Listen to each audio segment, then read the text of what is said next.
बिहार चुनाव के परिणाम के बाद जैसे ही कांग्रेस ने ऐलान किया कि वो दिल्ली के रामलीला मैदान से वोट चोरी के खिलाफ हुंकार भरने जा रही है, दिसंबर के पहले हफ्ते में एक बड़ी रैली करने जा रही है, वैसे ही देश के 272 पूर्व नौकरशाहों और जजों ने नेता विपक्ष राहुल गांधी को टारगेट करते हुए एक ओपन लेटर लिखा, यानी खुला पत्र, जिसमें उन्होंने राहुल गांधी की जमकर आलोचना की, राहुल की बातों को जहरीला तक बता दिया, क्योंकि राहुल गांधी ने चुनाव आयोग की निष्पक्षता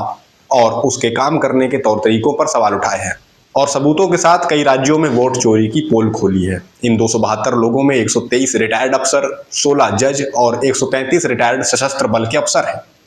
उन्होंने इस पत्र में लिखा है कि हम सिविल सोसाइटी के वरिष्ठ नागरिक इस बात पर गहरी चिंता जताते हैं कि देश के लोकतंत्र पर बल प्रयोग से नहीं बल्कि उसकी आधारभूत संस्थाओं के खिलाफ जहरीली बयानबाजी की बढ़ती लहर से हमला हो रहा है।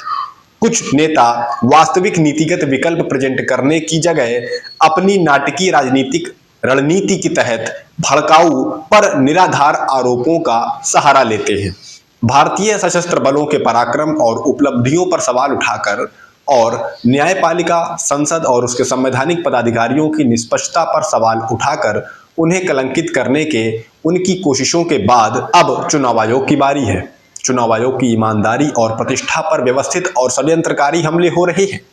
इस पत्र की टाइमिंग और इसमें जो कुछ लिखा है, इसे देखकर इतना तो क्लियर हो जाता है कि यह पत्र कांग्रेस के उस आंदोलन को कमजोर करने की कोशिश दिख रही है, जो आंदोलन वो वोट चोरी के खिलाफ छेड़े हुए हैं। ऐसा लगता है कि जब चुनाव आयोग अपने ऊपर लग रहे आरोपों को गलत साबित नहीं कर पा रहा, उसका साथ देने वाली भाजपा और उसका सहयोगी मीडिया राहुल को बदनाम करने में फेल साबित हो रहा है, तो ये एक नया गठबंधन तैयार किया गया है 272 लोगों का, जो चुनाव आयोग के बचाव में उतर आया है। आज इन हस्तियों को इस बात की तकलीफ है कि राहुल चुनाव आयोग पर सवाल उठा रहे हैं, लेकिन देश को अच्छा लगता जब इन्हें दिल्ली के दम घोटू प्रदूषण, फसल के दाम के लिए तरसते किसानों, असुरक्षित महिलाओं, एसआईआर की वजह से अपनी जान दे रहे बीएलओस,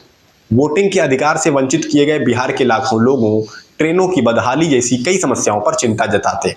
पर इन्होंने तो सीधे विपक्ष के नेता के खिलाफ ही मोर्चा खोल दिया। आजाद भारत में ऐसा कई बार हुआ है जब विपक्ष ने कई मुद्दों पर सरकार से या संस्थाओं से कठिन सवाल पूछे हों। ऐसा ही राहुल गांधी भी कर रहे हैं। लोकतांत्रिक देश में किसी भी संस्था का निष्पक्ष होना बहुत जरूरी है, लेकिन जब चुनाव आयोग अपनी निष्पक्षता साबित नहीं कर पा रहा, तो सवाल तो उठे।